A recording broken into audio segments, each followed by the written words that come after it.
taong bayan para gawin namin yung kinatatakutan nilang maaaring mangyari. Hindi namin kailangan i-incite yung mga tao para magrebelde, para lumaban sa pamahalaan. Ang inilalaban namin, pananagutan ng mga nagkasala. Maliwanag naman na may kasalanan eh. Bakit hindi yun ang panagutin nila? Bakit yung mga lumalaban para sa katotohanan ang gusto nilang arestuhin? Inciting to sedition, inciting to rebellion, kailangan ba namin yun? Kung gusto namin manggulo, kung yun ang gusto namin mangyari, isang batalyon lang. Hindi namin kailangan ng buong armed forces. And when we've done it, tignan natin kung saan papanig yung marami. Ganun lang yun eh, pero inciting to sedition, imposible yan. Officer ng Armed Forces of the Philippines, buong buhay niya, binigay niya para sa atin. Tapos ngayon, guguluhin niya yung pamahalaan. Ang gusto lang namin mangyari, we still respect, we still obey, we still want to protect the Constitution. Yun pa rin ang pananindigan namin. Active or retired, magkakasama yan pare-pareho. Pero sana, Mr. President, yung malaking isda, yun ang gusto naming makita. Yung talagang pasimuno ng malaking nakawan. There is no denying it. Merong nagnakaw. Anong problema nyo? Bakit kayo, yung mga iba dyan nagbubulag-bulagan, yung mga kasamahan nyo sa Senado, sa Kongreso, bakit pinagtatakpan nyo? Saan ang demokrasya? Ano, ganito na ba tayo? May nagnakaw eh. Merong hindi tumupad sa kanilang sinumpaan ng duty sa bayan, para sa taong bayan, para sa bayan. Oh, ay bakit hindi yun ang habulin? Bakit yung mga lumalaban para sa katarungan, para sa mga walang boses na namatayan dahil sa baha? Hindi yun makakibo, tahimik, inilalaban namin para magkaroon sila ng hustisya. Ang liliit na isda nung hinuhuli nyo eh. Gusto namin yung Blue Martin. O, di ba? Ano tawag? Blue Marlin.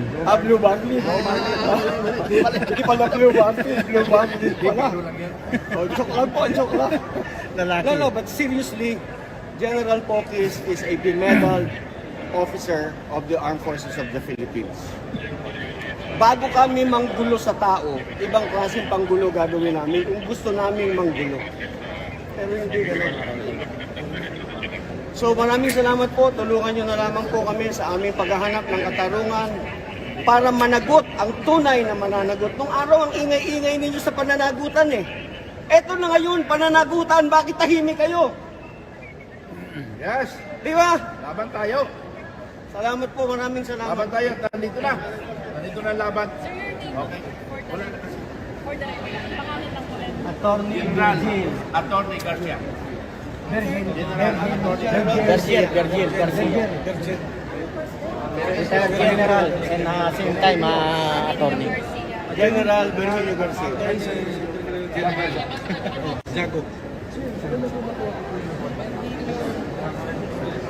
Saan yung auto mo? Standby lang. Pastor ko ni College Kelly. Virgilio ba? Virgilio.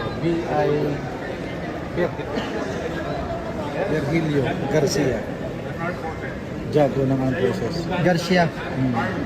Ano siya? Brigadier General. Ito kami idol. Hindi, ikaw yun. General. Ikaw naman. Hindi pwede. Alam mo kung bakit? General. Corporal lang mo sa ano eh. Sa araw. Reserve. Ako nga pa. Actor, corporal kayo pa. Corporal at general eh. Ay, oo. Pero pag ang fitness ko kasama mo, nangungugan ako. Corporal lang ako. Corporal. Para ko sinipler, corporal. Pero baka attorney na kasi ang lawyer kagad kapitan eh. Hindi, ROTC. ROTC ano na. Na-upgrade yan eh. Kaya na-apply. Hindi pa naman ako na service eh. Ano? Hindi ka service ako kasi nag-ROTC ako. Automatic ka. Reserve officer. Pero sa hindi akin ko. ako. Pero corporal lang ang rank ko. Para apply tayo para kapsin. Kasi hindi naman ako Medyo magiging hindi naman ako taxi o CC. Pwede ka makinutan ka rin sa vlog. Alive na to. Ano yun? Sir, ito muna tapusin natin. Mag-lieutenant colonel lang ako sa bagong pangalan. Kung bakit ba? Siya ang commander-in-chief. Siya ang commander-in-chief si Marcos. Balik na na. Kung mag-lieutenant colonel lang, commander-in-chief si Marcos.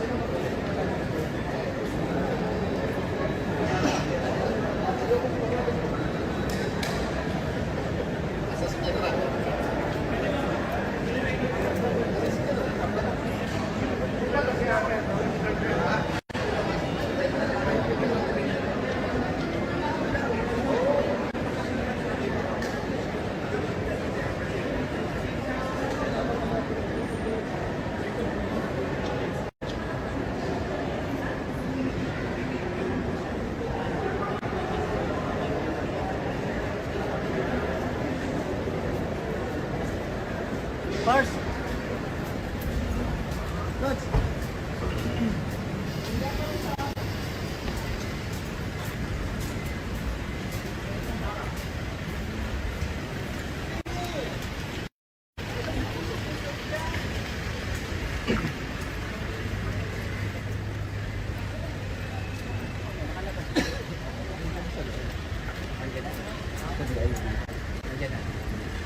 Diyan po lalabas, no? Dito na. O hindi na doon sa loob? Dito yung VIP.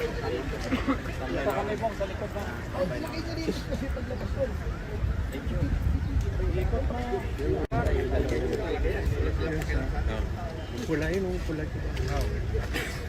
Hindi ko lang yung address.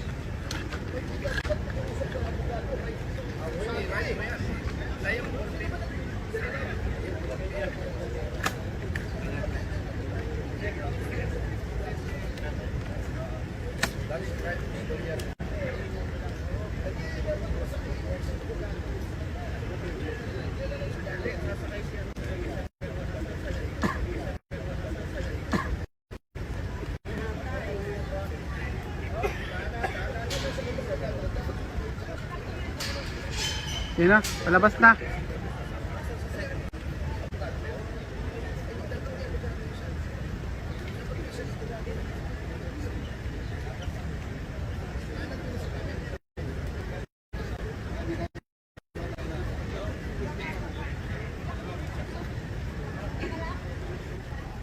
Hindi naman kami papasok eh. Dito lang naman kami. Okay naman si ma'am.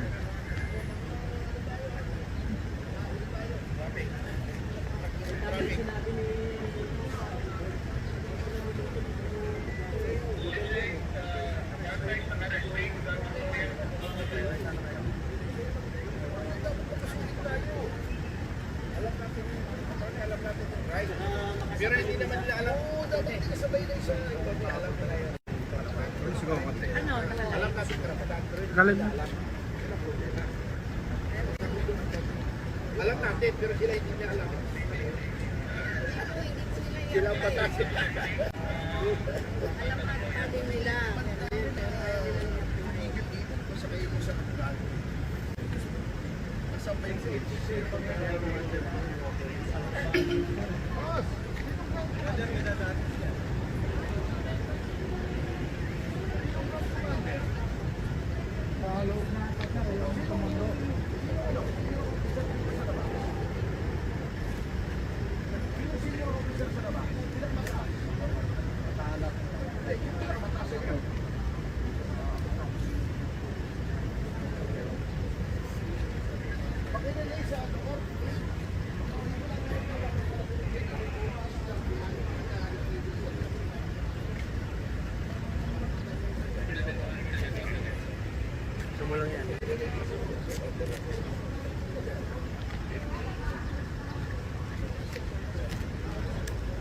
Try natin. Kausapin ko. Paintuin natin na kausapin ko. Eh, paano usapin niya? Sa labas ako. Ayaw ko na sabihin yung name, marami na lang yan. Kapag natin yung namin eh. Kalaman yun, di ba?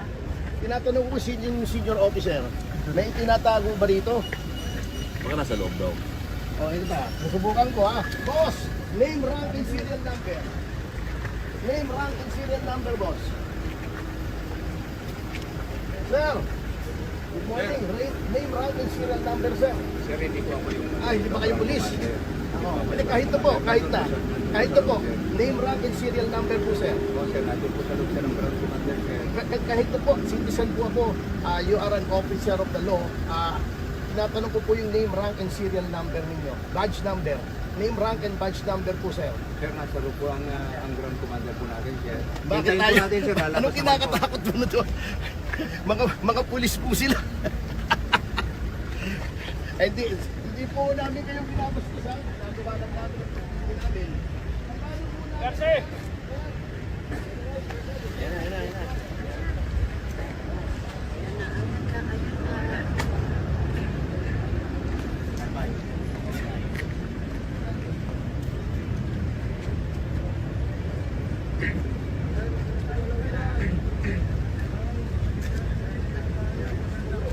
Hindi ba ako dito?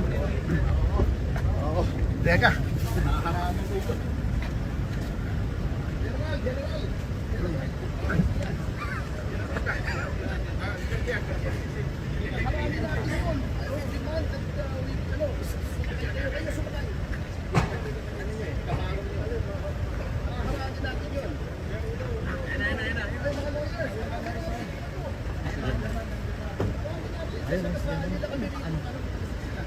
Nakaposas?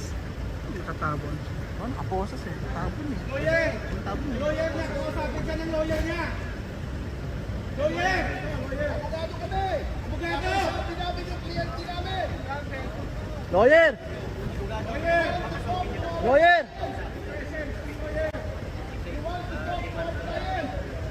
Lawyer! Ayan! Lawyer!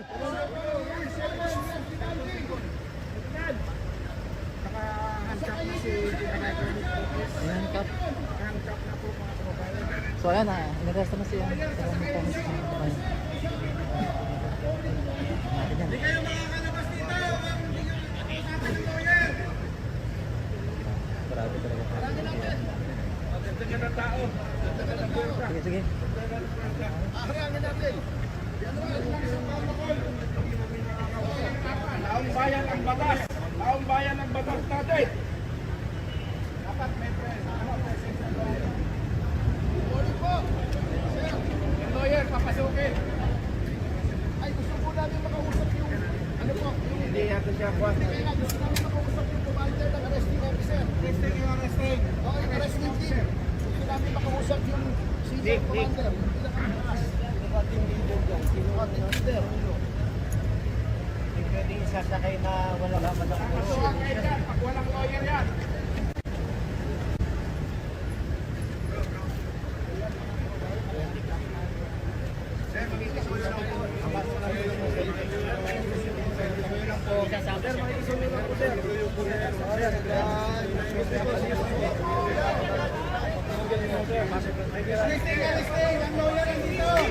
Okay, ang Nobel, that is part of the SCP. O, papasukin na muna ang ambulansya.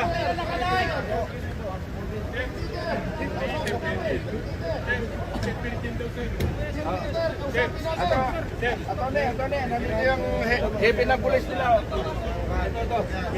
Lawyer, papasukin niyo yung lawyer na isa!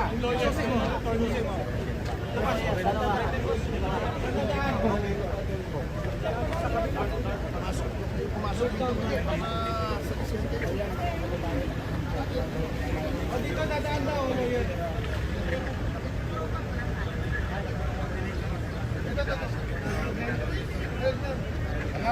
Mga kapatid, pakinggan niyo yung aming kahilingan.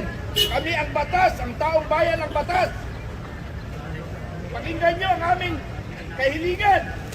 Kayo ay ang aming pinapasweldoan lamang.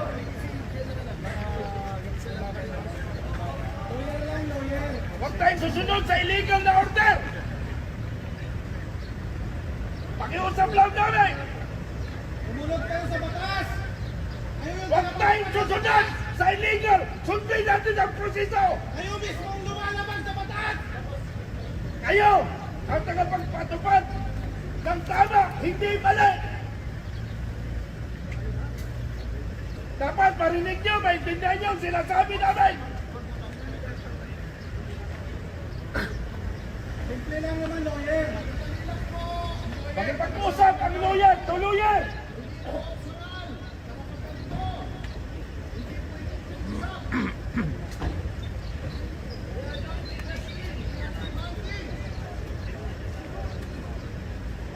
Lawyer lang naman.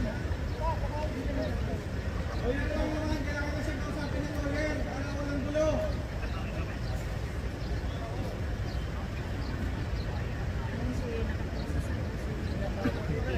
Yan, at least, Misha, nakita nyo. Hindi lang, taong bayan, narinig nyo, taong bayan. Hindi na umihira ng batas. Yung lawyer, ayaw patuloyin. Ito ang tinatawag batas militar, silently. Hindi nasusunod ang tamang proseso sa batas. Violation po yan ng constitutional right. Kung ina-arresto ninyo. Kayo pa mga ordinary Pilipino, pumapayag kayo na. Oh, ano na sa kabila? Wala tayong nagagawa. Ayan, mga kababayan. Yan, hindi tumutupad sa batas. Ang nakas na kinitap! Pakina nyo kinitap! Ayan, kinitap! Ayun, mga kinitap nila!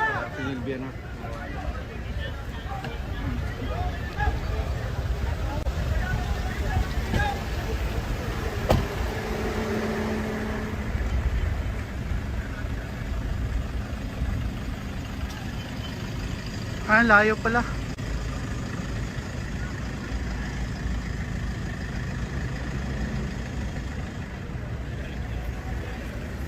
Layo. Ayun, dito sa kabilang gate yan.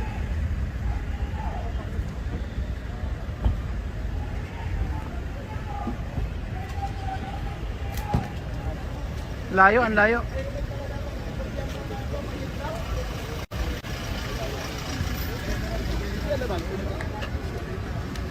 Hindi nga kamo tayo pinamahal. Sunod ko, dagdag lang.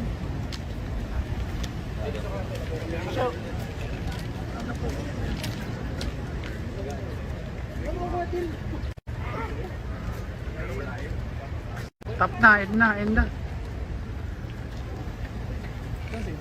Dito lang kayo din, kunin ko lang yung